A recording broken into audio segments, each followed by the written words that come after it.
ਕਿਹਨੂੰ ਕਿਹਨੂੰ ਪਸੰਦ ਹੈ ਜੀ ਆਲੂ ਗੋਭੀ? ਕੌਣ ਕੌਣ ਖਾਂਦਾ ਹੈ ਜੀ ਆਲੂ ਗੋਭੀ? ਕੌਣ ਕੌਣ ਅੱਕ ਗਿਆ ਇਹ ਗੋਸ਼ਤ ਖਾ ਖਾ ਕੇ, ਤੇ ਕੌਣ ਕੌਣ ਥੱਕ ਗਿਆ ਵੇ ਕੜਾਈਆਂ ਖਾ ਖਾ ਕੇ। ਹਾਂਜੀ, ਤੇ ਜਿਹਨੇ ਖਾਣੀ ਹੈ ਆਲੂ ਗੋਭੀ ਮਜ਼ੇ ਦੀ, ਤੇ ਜਿਸ ਤਰ੍ਹਾਂ ਘਿਓ ਮੱਖਣ ਵਰਗੀ ਭੁੰਨੀ ਭੁਨਾਈ, ਹਾਂਜੀ, ਤੇ ਉਹ ਮੇਰੇ ਨਾਲ ਨਾਲ ਰਵੇ।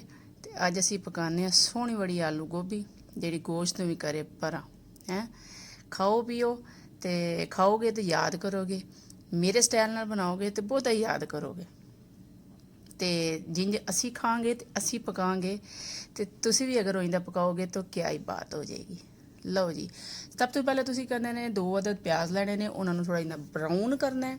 ਠੀਕ ਹੈ, ਥੋੜ੍ਹੇ ਜਿਹੇ ਮੇਰੇ ਕੋਲ ਬਹੁਤੇ ਹੋ ਗਏ ਸਨ, ਤੁਸੀਂ ਥੋੜ੍ਹਾ ਘੱਟ ਬਰਾਊਨ ਕਰ ਲੈਣਾ। ਕੜਾਹੀ ਲਵੋ, ਉਹਦੇ 'ਚ ਪਾਓ ਪਿਆਜ਼, ਉਹਦੇ ਵਿੱਚ ਲਸਣ ਦਾ ਪੇਸਟ ਸੁੱਟੋ ਤੇ ਉਹਨੂੰ ਲਾਓ ਭੁੰਨਣਾ। ਵਿੱਚ ਜਿਹੜੇ ਜੀ ਮਸਾਲਾ ਜਾਤ ਨੇ ਘਰ ਕੇ ਉਹ ਫੇਂਕ ਦੇं, ਰੋੜ ਦੇं। ਹਾਂਜੀ, ਨਮਕ ਮਿਰਚ ਹਲਦੀ, ਫਿਰ ਤੁਸੀਂ ਪਾਓ ਜੀ ਦਾਦਰ ਮਿਰਚ, ਕਰਸ਼ ਚਿਲੀ, ਚਿਲੀ ਕੀ ਕਹਿੰਦੇ ਨੇ ਇਹਨੂੰ, ਕਰਸ਼ ਚਿਲੀ, ਹਾਂ ਕਰਸ਼ ਚਿਲੀ ਵਿੱਚ ਰੋੜੋ। ਹਾਂਜੀ, ਫਿਰ ਪਾ ਦਿਓ ਜੀ ਲੌਂਗ 2, ਦਾਲਚੀਨੀ, ਫਿਰ ਸੁੱਕਾ ਧਨੀਆ, ਫਿਰ ਜਨਾਬ ਪਾਓ ਤੁਸੀਂ ਕਲੌਂਜੀ। ਹਾਂਜੀ, ਸਾਰੇ ਮਸਾਲੇ ਮੈਂ ਵੀ ਕਹਿੰਦੀ ਹਾਂ ਘਰ ਦੇ ਜਿੰਨੇ ਵੀ ਹੈ ਨਾ ਡੱਬਿਆਂ 'ਚ ਧਰੇ, ਸਾਰੇ ਥੋੜ੍ਹੇ ਥੋੜ੍ਹੇ ਥੋੜ੍ਹੇ ਥੋੜ੍ਹੇ ਕਰਕੇ ਰੋੜ ਦਿਓ, ਅਤੇ ਵਿੱਚ ਸੁੱਟੋ 2 ਘੁੱਟ ਪਾਣੀ, ਅਤੇ ਫਿਰ ਇਹਨਾਂ ਨੂੰ ਜ਼ਰਾ ਲਾਓ ਗੇੜਾ। ਹਾਂਜੀ, ਵੇਖੋ ਨਾਲ ਟਮਾਟਰ ਕੱਟ ਕੇ ਰੱਖੋ, 2 ਅਦਦ ਲਵੋ ਟਮਾਟਰ, ਨਾਲ ਹਰੀਆਂ ਮਿਰਚਾਂ 3-4 ਕੱਟ ਕੇ ਰੱਖ ਲਵੋ, ਨਾਲ ਅਦਰਕ ਦਾ 1 ਟੋਟਾ ਕੱਟ ਕੇ ਰੱਖ ਲਵੋ। ਤਾਂ ਟਮਾਟਰਾਂ ਨੂੰ ਇੰਝ ਮਤਲਬ ਤੁਸੀਂ 2 ਪੀਸ ਕਰ ਲੈਣੇ ਨੇ ਸੈਂਟਰ ਤੋਂ, ਅਤੇ 5 ਮਿੰਟ ਜ਼ਰਾ ਦਮ 'ਤੇ ਰੱਖਿਆ ਜੇ, ਅਤੇ ਉਹਦਾ ਛਿਲਕਾ ਉਤਰ ਜਾਏਗਾ। ਤੁਹਾਨੂੰ ਪਤਾ ਰੁੜ ਜਾਣੇ ਛਿਲਕਾ ਜਿਹੜਾ ਨਾ ਟਮਾਟਰਾਂ ਦਾ ਗਲਦਾ ਕੋ ਨਹੀਂ।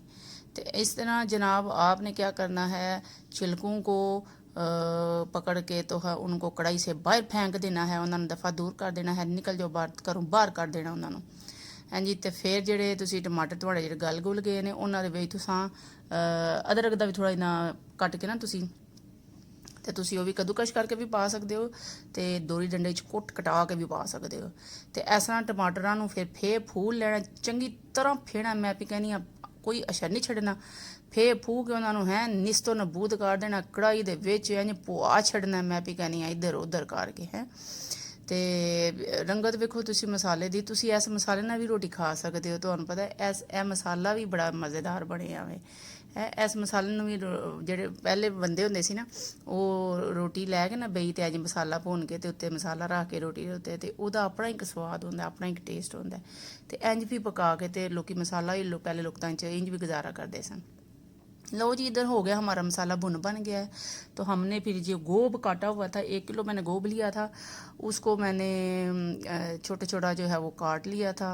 और उसके जो साइड पे होते हैं ना कि उन्होंने कहीं दा टंडल जे है, तो टंडल भी तुसी छिल छुल के ना जो नरम नरम होते हैं वो भी पा लिया करो। है देखो नज़र आ रहे हैं ना, मैं भी बिच पाए ने, उन्होंने एक अपना टेस्ट होता है। ਇੱਕ ਆਪਣੀ ਹਰ ਚੀਜ਼ ਦੀ ਆਪਣੀ ਅਫਾਦੀਅਤ ਹੈ। ਤੁਸੀਂ ਟੰਡਲ ਜਿਹੜੇ ਨੇ ਉਹਨਾਂ ਨੂੰ ਵੀ ਤੁਸੀਂ ਸਾਈਡਾਂ ਤੋਂ ਥੋੜ੍ਹਾ ਜਿਹਾ ਉਹਨਾਂ ਨੇ ਛਿਲਕਾ ਲਾ ਕੇ ਨਾ, ਅਤੇ ਤੁਸੀਂ ਉਹ ਵੀ ਵਿੱਚ ਪਾਓ, ਅਤੇ ਵੇਖिए ਤੁਸੀਂ ਹਾਂਡੀ ਦਾ स्वाद की वजह ਹੁੰਦਾ। फिर जी आपने लेना है 1 पाव मैंने आलू डाले थे, ठीक है, तो आलूओं को भी कटा के छील छुल के तो कट के जो है जो आपने अंदर सूट देना है गोभी के अंदर। फिर आपको पता है क्या करना है, आपने इनका तख्ता उल्ट करना है, नीचे वाला पासा ऊपर कर देना है, ऊपर वाला पासा नीचे कर देना है, तो सजे खबे इनको पुआ के मिक्स कर देना है, यकजान कर देना है, इनका अशर नशर नहीं छड़ना है, ताकि ये सारा मसाला जो था वो आपका मिक्स हो जाए और गोभी के अंदर रच बस जाए है। तो बड़े गोश्त कढ़ाइयाँ आपने खा लिए हैं, तो आलू गोभी का भी अपना ही मज़ा है।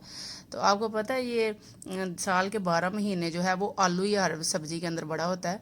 तो अब जो 1-2 महीना जो है ना वो गोश्त बड़ा होता है। टिंडे गोश्त, गोभी गोश्त, कद्दू गोश्त, करेले गोश्त, कीमा है, भिंडियाँ गोश्त, अरबी गोश्त, अब हर चीज़ में गोश्त। आलू नून भरा मारना है, ठीक है, क्योंकि साल के 2 महीने भी 12 महीने होंगे, तो 12 महीनों चो 10 महीने आलू वास्ते बने, तो 2 महीने हम गोश्त नूं वारना। लेकिन हुण गोश्त इन्ना भी तो नहीं ना खाया जाता। तुसी की करना है, तुसी आलू गोभी मेरे स्टाइल नाल बनाओगे, मेरे तरीके नाल पकाओगे, तो फिर हाथी चुमते रह जाओगे अपने। उस तो बाद जनाब आपने क्या करना है, थोड़ा सा बीच में रोड़ना है पानी, ताकि जो गोब है वो गल घुल जाए। कैमरे की लाइट मेरी दी इत्थे बंद हो गई सी, तुसी इस चीज़ में इग्नोर करना है। गर्मी बड़ी है ना, हीट अप हो जाता है मोबाइल, तो फिर उस कैमरे की लाइट जी बंद हो जाती। लेकिन जी आपने इसमें थोड़ा इतना पानी रोड़ के तो आपने इस तरह उसको मिक्स कर लेना है अच्छे तरीके से।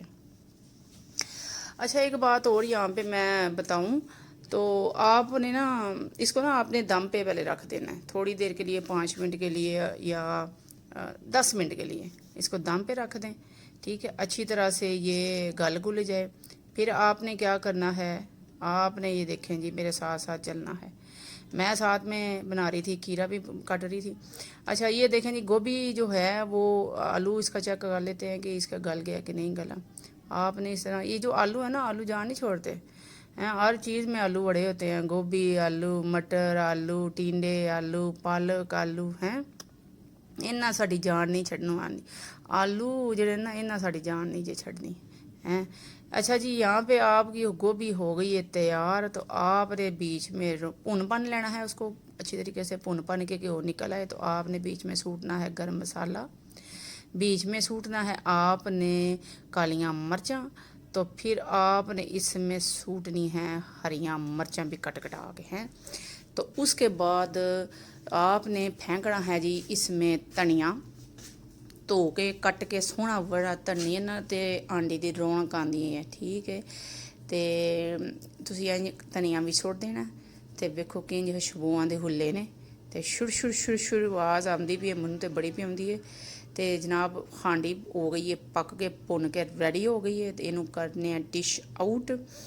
सोहनी बड़ी प्लेट लें और उसमें डालिए थे कि चम चम करिए, मज़े दी पक्की है ना, नज़र भी आंदी है ना, खाण ते दिल पे करदा है ना, हैं।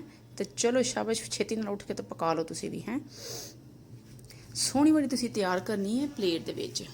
लो जी, हुण खानी भी तो है ना, तो खाने की मैं कट्टिया से खीरा, थोड़े ने कट्टे सन प्याज, नमक ला के धो के रखे सन कोल, ते जनाब फिर पुदीने की चटनी मैं बनाई हुई सी, हरिया मिर्चां ते पुदीना, ते ओहदा एक नवाला अपनी रोटी का एक तोड़ो, ओहदे उत्ते धरो चटनी, हैं। ते फिर लवो गोबड़ू जे अज बना लवो, ते फिर बिच भर के लाओ जी गोभी, दे विच सुट्टो एक हरी मिर्च, हैं। ते फिर तुसी ਇਹਦੇ ਉੱਤੇ ਇੱਕ ਖੀਰੇ ਦਾ ਪੀਸ ਰੱਖੋ, हैं। ਤੇ ਜੋ ਫਿਰ ਮੈਂ ਕਹਿੰਦੀ ਆ ਕਿ ਸਵਾਦ ਆਉਂਦਾ ਹੈ, ਇਹਦਾ ਆਪਣਾ ਹੀ ਚਾਸੇ ਹੈ। ਇਹ ਤੁਸੀਂ ਪਕਾਓ ਤੇ ਫਿਰ ਤੁਸੀਂ ਆਪਣੀਆਂ ਉਂਗਲੀਆਂ ਜਿਹੜੀਆਂ ਨਾ ਆਪੇ ਹੀ ਖਾ ਜਾਣੀਆਂ ਨੇ, ਇੰਨਾ ਕੁ ਸਵਾਦ ਆਣਾ ਹੈ। ਹਰੀ ਮਿਰਚ ਜਿਹੜੀ ਹੈ ਨਾ, ਤੁਸੀਂ ਰੋਟੀ ਤੇ ਰੱਖ ਕੇ ਖਾਂਦੇ ਹੋ ਨਾ, ਮਤਲਬ ਭੁੰਨ ਕੇ ਕੱਚੀ ਕੱਚੀ ਉੱਤੇ ਹੁੰਦੀ ਹੈ ਨਾ, ਤੇ ਉਹ ਮਸਾਲੇ ਦੇ ਵਿੱਚ ਜਿਹੜੇ ਉੱਤੇ ਆਂਡੀ ਪੱਕ ਜੇ ਤੇ ਉੱਤੇ ਹਰੀਆਂ ਮਿਰਚਾਂ ਨਾਲ ਛਿੜਕਾਓ ਕਰੇ ਐਵੇਂ, ਤੇ ਜਨਾਬ ਉਹਦਾ ਟੇਸਟ ਹੀ ਆਪਣਾ ਹੁੰਦਾ ਹੈ। ਤੇ ਭਾਵੇਂ ਜਿੰਨੀ ਮਰਜ਼ੀ ਗਰਮੀ ਹੋਵੇ, ਹਰੀਆਂ ਮਿਰਚਾਂ ਦਾ ਆਪਣਾ ਹੀ ਸਵਾਦ ਹੈ ਜੀ। ਲਓ ਜੀ, ਇੰਜ ਰੱਖੋ ਨਵਾਲੇ ਤੇ ਤਰੋੜੀ ਜਾਓ ਤਾਂ ਖਾਈ ਜਾਓ। ਚੈਨਲ ਲਾਈਕ ਤੇ ਸਬਸਕ੍ਰਾਈਬ ਜ਼ਰੂਰ ਕਰਿਓ, हैं। ਤੇ ਅੱਲਾ ਹਾਫਿਜ਼।